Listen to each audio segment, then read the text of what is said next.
2025년 10월 12일 일요일 돈다방 미쓰리 시작하겠습니다. 여러분들 중에 금융권에 몸담았던 경력이 있으신 분들 혹은 지금 현재 금융권에 몸담고 계신 분들은 공감하실 텐데요. 이 금융권에 있는 사람들의 문제점이자 약간 특성은 돈이 돈처럼 보이지 않고 숫자처럼 보이는 경향이 있다라는 겁니다.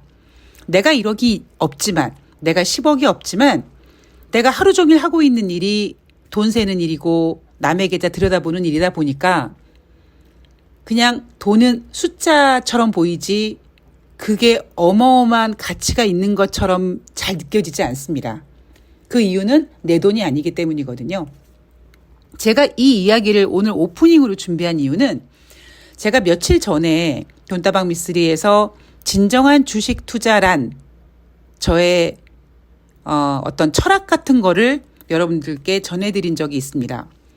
미쓰리가 생각하고 있는 주식 투자란 내가 투자를 하고 내가 정해놓은 투자 금액으로 투자를 하고 주식을 잘 모르면서 쉽게 물타기 같은 거 한다든가 막 손절하고 그런 거 안 하고 그냥 내가 계획한 만큼 투자하고 그 투자가 성공해서 수익이 만들어졌을 경우 내가 매도하고 매도한 다음에 다른 종목이 막 나를 꼬시네.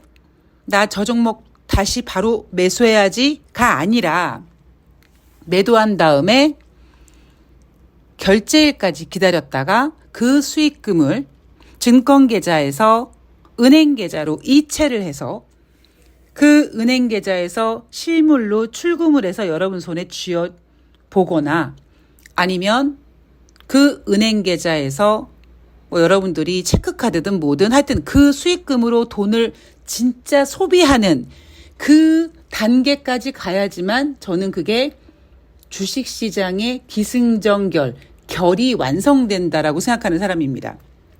그래서 이벤트 하시는 분들도 아시겠지만 그리고 저와 호흡을 같이 맞춰보셔서 아시겠지만 저는 웬간하면 손절 안 하고 물타기 금지하고 수익 나면 무조건 매도해야 된다고 하고 출금하셨냐고 물어보고 이 과정을 제가 계속 되풀이합니다. 그러면서 이제 습관이 만들어지는 거죠. 제가 가지고 있는 주식 투자의 철학이 절대적으로 맞다 틀리다라고 생각하지 않습니다. 어떤 경우에는 매도한 다음에 주식이 더 올라갈 경우에는 그리고 계속 올라갈 경우에는 제 매매 방법이 잘못됐지만 잘못됐다라고 평가받을 수 있겠습니다만 저는 최소한 이 바닥에서 주식이 어떻게 움직이는 거를 알고 있기 때문에 벌었을 때 일단 수익 실현을 하는 것이 손맛도 보는 거고 그 손맛을 봐야지만 또다시 손맛을 볼 수 있는 가능성이 더 커진다라고 보는 사람이거든요. 뉴욕 증시가 하루 만에 시총 1100조 원이 증발됐다고 합니다. 1100조 원 증발이요? 그건 그냥 허상이에요. 그냥 숫자에 불과한 거예요. 그러니까 여러분들이 주식시장 지금 코스피가 3,600이 간다. 삼성전자가 9만 원이 간다. 내가 다행스럽게 삼성전자 갖고 있어가지고 내 잔고에 지금 삼성전자가 수익을 막 반짝반짝하게 내고 있다. 그 수익금은 여러분께 아니라는 얘기예요. 주식이 그동안 막 올라와서 시총이 커졌죠. 시총이 증발됐다고 합니다. 그 시총은요, 원래 허상 같은 겁니다. 여러분들이 그 허상으로 만들지 않게 하게끔 매매 원칙을 정하고 수익을 결정하고 매도하고 참고 수익금을 출금하는 그 과정이 있지 않는 한 지금 주식시장이 3,600이니 뭐니 하는 거 다 그냥 숫자에 불과하고 다 허상에 불과하다라는 거죠. 뉴욕 증시 하루 만에 시총 1,100조 원 증발됐다고 뭐 솔직히 미국 주식시장 투자하신 분들이 뭐 주머니에서 막 돈이 나가고 그런 건 아니잖아요. 그죠? 자, 오늘 돈다방 미쓰리 좀 냉정한 이야기를 좀 이어가 보도록 하겠습니다. 자, 오늘은 좀 할 게 많습니다. 일단 10월 9일 목요일 뉴욕 증시는 3대 지수가 하락 마감했습니다. 최근 급등세와 변동성에 따른 피로 누적이다. 그래서 차익 실현이 쏟아졌다. 그래서 3대 지수가 하락했다고 합니다. 최근 뉴욕 증시는요, 약간 9월 달과는 분위기가 다르게 움직이고 있습니다. 그리고 뉴욕 증시가 하락할 때마다 사람들은 그저 어떤 악재가 있어서 하락했다고 하지 않고 그 악재는 뉴욕 증시에 미국 경제가 없다.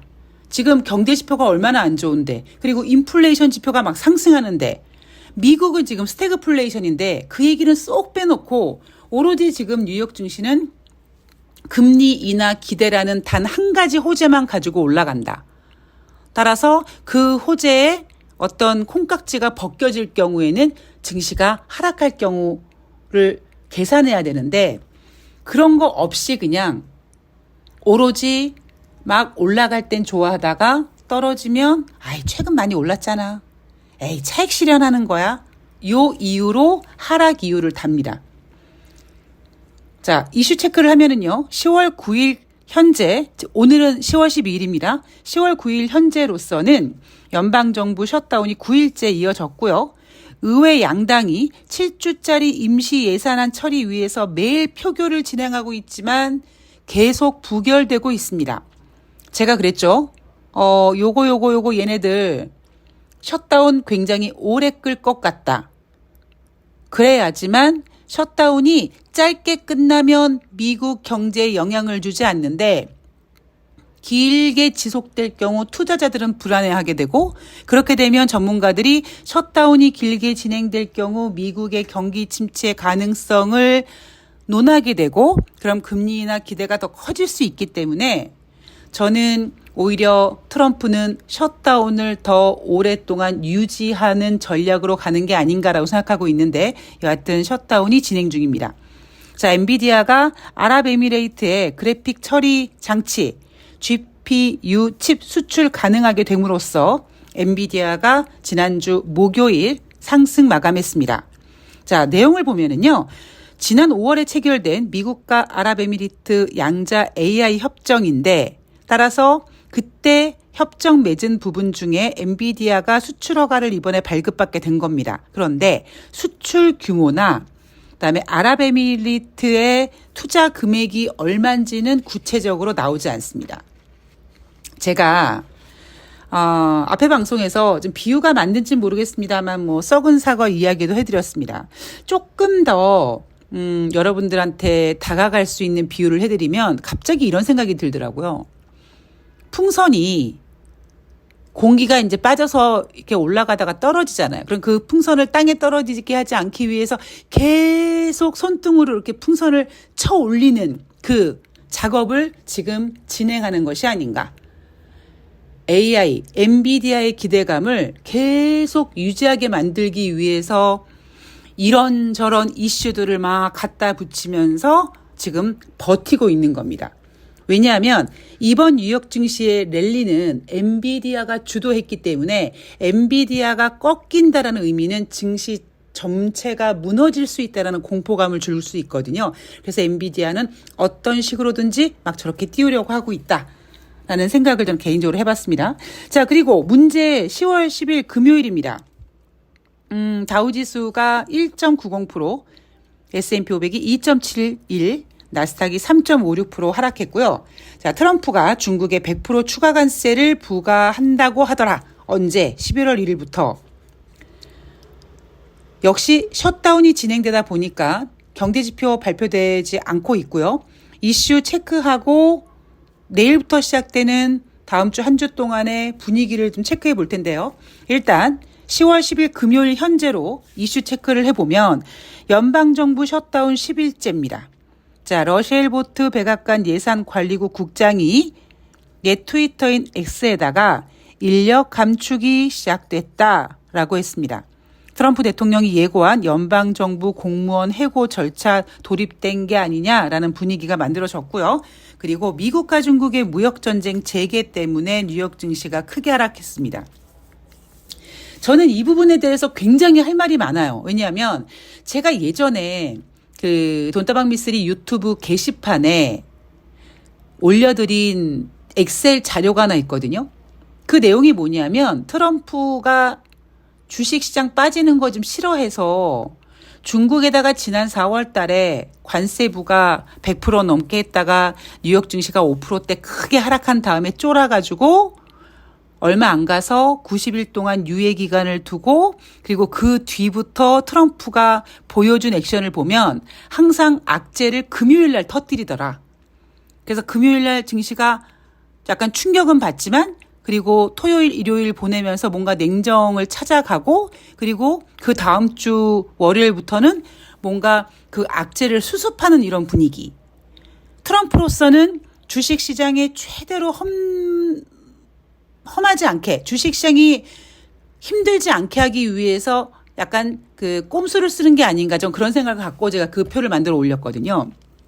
자, 지금 분위기를 보면 중국이 희토류 17개 희귀 금속 원소에 대해서 수출 통제를 강화하기로 하자 바로 다음 날인 10일 트럼프가 11월 1일부터 중국에 100% 추가 관세 부과하겠다. 거기에다가 핵심 소프트웨어 제품을 대상으로 새로운 대중국 수출 통제를 시행하겠다고 예고했습니다. 현재 지금 미국과 대중국 관세는 평균 57% 정도로 유지되고 있는데 만약에 트럼프가 11월 1일부터 100%의 추가 관세가 시행되면 150%가 넘는 관세가 적용됩니다.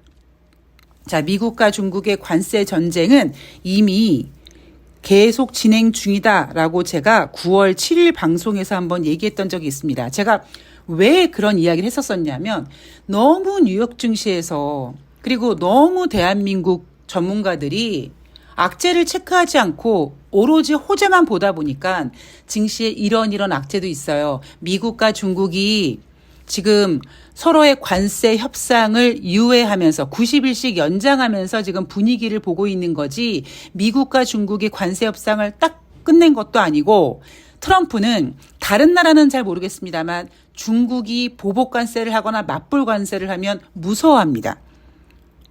마치 미국과 중국의 관세 협상은 살얼음을 걷는 것처럼 아슬아슬하게 지금 유지가 되고 있는 상태였거든요. 자, 휴전이 11월 10일 만료될 예정입니다. 지난번에 뭐 스페인에서 합의를 됐다 뭐 했다고 하지만 그거는요 사람이 하는 일이기 때문에 트럼프 같은 또라이는 또 한다면 하는 거예요. 그죠? 단지 뉴욕 증시를 그냥 무너뜨리지 않고 잘 만들게 하기 위해서 중국과 무역 협상이 잘 되고 있다 어쩌다라고 포장을 한 것뿐이지 언제든지 뒤집힐 수 있는 이슈였습니다.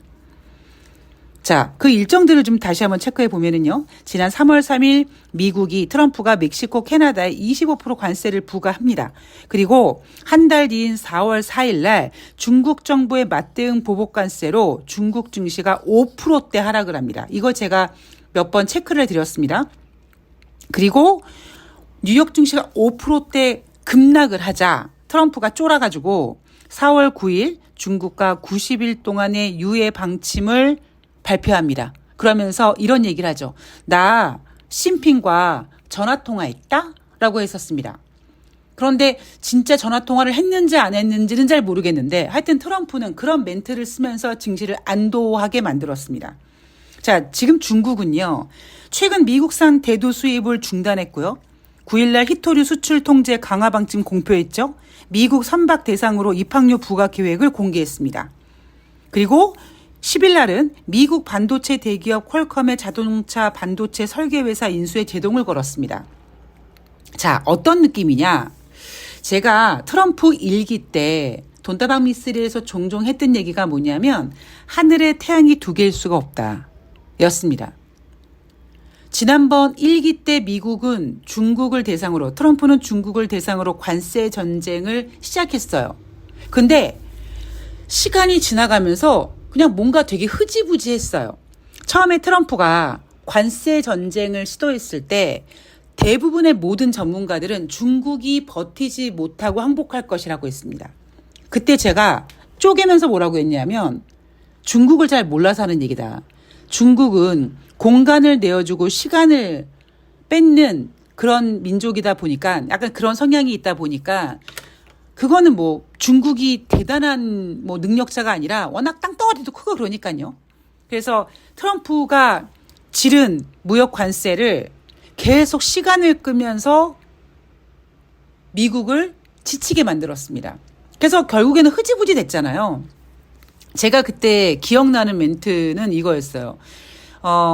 서양권에 있는 미국은 굉장히 이성적인 그 논리적으로 접근했던 반면에 굉장히 중국은 논리적이진 않고 뭐라 그럴까요? 그 동양스러운 그런 감정으로 접근했다. 그래서 미국이 트럼프가 어쩌면 중국을 잘 모르고 만만하게 보고 무역관세 전쟁을 시도했는데 결국에는 흐지부지 됐다. 제가 그때 이런 얘기를 해드렸습니다. 자, 그때 실질적으로 미중 무역 전쟁은 중국의 승리로 끝났습니다. 물론 그 누구도 그런 얘기를 하지 않지만 그때 미국은 중국을 한 방에 아작내려고 그랬는데 실패했어요. 자, 그리고 올해 트럼프는 대통령 취임하고 한 2개월 뒤 중국을 대상으로 또다시 2차 보복전쟁, 2차 관세전쟁을 시도했습니다. 그런데 중국이 그래 그럼 같이 하자. 그래서 똑같이 맞불 작전으로 하는 바람에 오히려 개폭락당한 거는 뉴욕 증시였습니다. 트럼프는 알죠.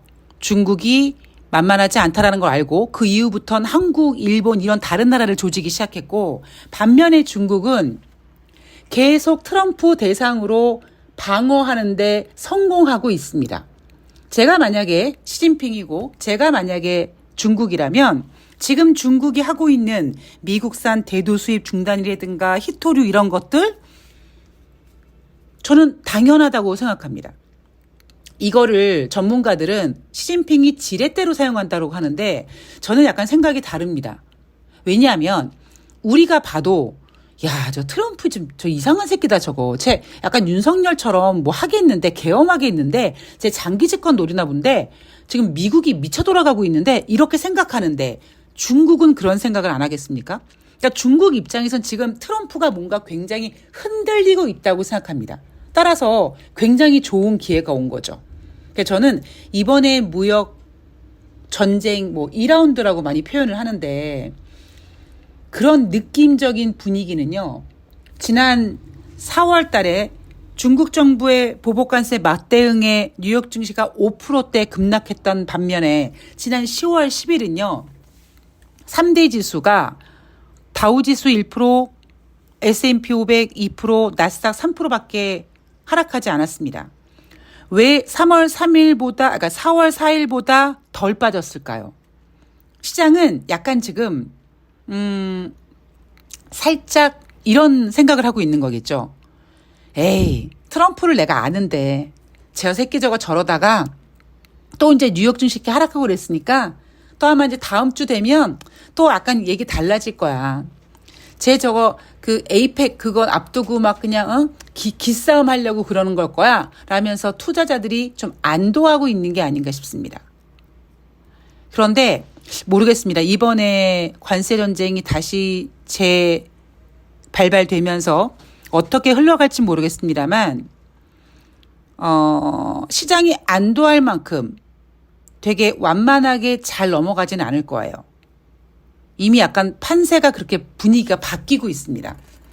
그래서 중국과 미국의 관세 전쟁은 제가 계속 체크를 하면서 여러분들께 트럼프 일기 때 미중 무역 전쟁 때 계속 제가 여러분들한테 중국 얘기도 해드리고 미국 얘기도 해드렸던 것처럼 이번에도 제가 계속 모니터링을 해볼게요. 자, 그리고 10월 13일부터 10월 17일까지 증시 일정을 좀 봐야 되는데 시간이 별로 없으니까 중요한 포인트만 잡아드리고 어차피 제가 방송 자료는 제가 게시판에 올려드리니까 보시면 될 것 같아요. 자, 다가오는 한 주 상승 요인으로는 삼성전자 등 반도체 기업 실적 기대감이 있고 하락 요인으로는 미중 무역 갈등 재점화에 따른 불확실성이 있습니다. NH투자증권 같은 경우에는 이번 랠리는 과거 제로금리 정책기나 코로나19 직후와는 달리 실제 금리 인하가 진행되지도 않음에도 불구하고 기대감이 선반영돼서 증시가 올라갔다. 따라서 장기적으로는 더 상승할 수 있다라고 보고 있고요. 대신증권은 10월 15일 미국 공무원의 급여 지급일이 예정되어 있는데 만약에 셧다운이 그때까지 지속될 경우 소비, 고용 등 경기 전반의 심리적인 충격이 커질 것이다 라고 보고 있습니다.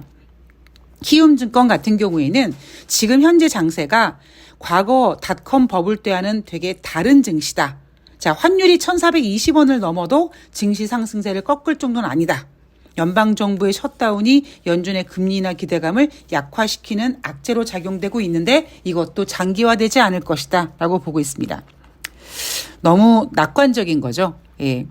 환율이 10원씩 올라갈 때마다 피해보는 기업들이 있습니다. 환율이 저렇게 올라가게 되면은요, 당장 수입 제품의 물가가 상승하게 되고 대한민국 인플레이션을 자극할 수 있습니다. 환율도 굉장히 중요한 악재가 될 수 있고요. 연방정부 셧다운도 마찬가지입니다. 그런데 지금 3,600을 이렇게 뚫다 보니까 에이 괜찮아 라고 하고 있고 지금 오로지 중요하게 보고 있는 거는 예상하지 않았던 미국과 중국의 100% 넘는 관세 전쟁이 다시 발발한다라는 그 불안감만 계속 노출시키고 있는데 저는 오히려 그거는 그렇게 큰 문제라고 생각하지 않습니다. 지금 가장 큰 문제는요. 전문가들이 진정한 악재를 체크하고 있지 않습니다. 악재를 체크한다는 건 주식시장을 빠진다고 전망하는 게 아니라 주식시장이 올라가더라도 어떤 악재가 어떻게 터질지 모르니 보이지 않는 악재도 잘 점검을 해야 되는데 그렇지 않고 있다라는 거죠. 제가 오늘 썸네일에서 그랬잖아요. 썸네일 뉴욕 증시가 하락한 거 미중 무역 분쟁 때문이다? 그건 핑계입니다. 그냥 어떤 지금 팽팽한 아니죠. 지금 막 여기저기서 꿈틀꿈틀 거리고 있는 악재가 까꿍하고 하나만 올라와도 뉴욕 증시는 급락할 수밖에 없는 상태예요. 밸류에이션도 많이 높아져 있고요. 오로지 금리나 기대감으로만 올라간 증시이기 때문에 숨어있는 악재가 까꿍하면 주식시장은 밸류에이션 부담으로 하락한다. 라고 하는 것이 지금의 어찌 보면 정석 같은 겁니다. 자, 뉴욕 증시 연방정부 셧다운 진행 중이고요. 경제지표 일정들 제가 게시판에 쭉 올려놨는데 이게 이제 의미가 없는 게 예를 들면 10월 15일 발표 예정이었던 소비자 물가지수, 9월달 소비자 물가지수는 24일에 연기가 됐고요. 9월 소매 판매, 생산자 물가지수, 그다음에 주간 신규 실업상 청구 건수 같은 거는 만약에 셧다운이 16일까지 이어진다면 이거는 발표 연기가 되는 겁니다. 발표가 안 됩니다.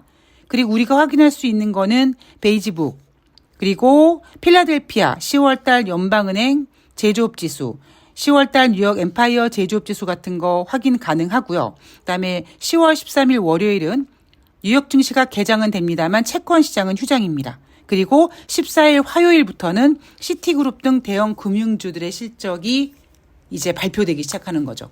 굉장히 버라이어티해집니다. 저는 미국과 중국의 무역전쟁 뭐 예상하지 못했던 거 아니잖아요. 제가 9월 7일 방송에서 말씀드렸다고 그랬죠. 끝난 게 아니었습니다. 그리고 트럼프 스타일을 보면 충분히 저런 또라이 짓 또 할 수 있다고 생각하고 있었고요. 오히려 미중 무역 분쟁이 중요한 게 아니라 이렇게 미중 무역 전쟁 이슈 같지 않은 이슈로 이렇게 급락했다라고 하는데 지금 뉴욕 증시에서 보여주지 않는 그 악재들이 하나씩 스몰 위로 올라온다면 대한민국 주식시장 3,600포인트 갔다고 정신줄 놓고 있는데 환율 1,420원이 결코 주식시장의 호락호락한 호재는 아닙니다. 그런 걸 확실하게 여러분들이 좀 냉정하게 체크를 하셔야지만 여러분들이 주식 투자를 하실 수 있습니다. 자, 오늘 제가 며칠 동안에 증시 정리해드렸고 예정된 일정들 간단하게 체크해드렸는데요.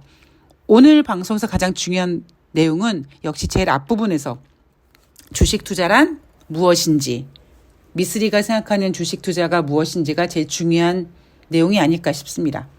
자, 오늘 방송은 여기까지고요. 저는 일단 내일 방송은 원래는 없는데 혹시 미중 무역 분쟁에 관련돼서 이슈가 나온다거나 주식시장 분위기 좀 점검하게 되면 뭐 갑자기라도 또 증시 점검 체크하면서 여러분들께 방송 올려드리도록 하겠습니다.